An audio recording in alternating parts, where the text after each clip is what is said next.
Hello and welcome to the Simple Step Show. And today I'm going to show you how to rename a page in Notion.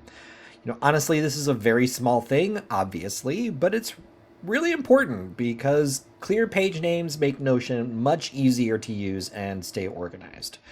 So first, we're going to go and into Notion here and look here. We have home and then we have home. Obviously, this is going to be confusing to us.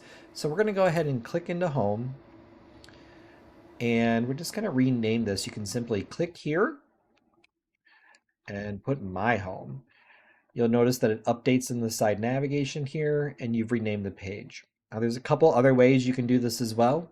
You can simply hover and right click, click rename, and then you can rename there. We'll go back to home here briefly. And then the third way is with the three little dots here. You can also click rename and we will go back to my home. So a helpful tip for beginners is to use clear, simple names. For example, you can use notes or task. That's actually better than something vague like untitled or new page.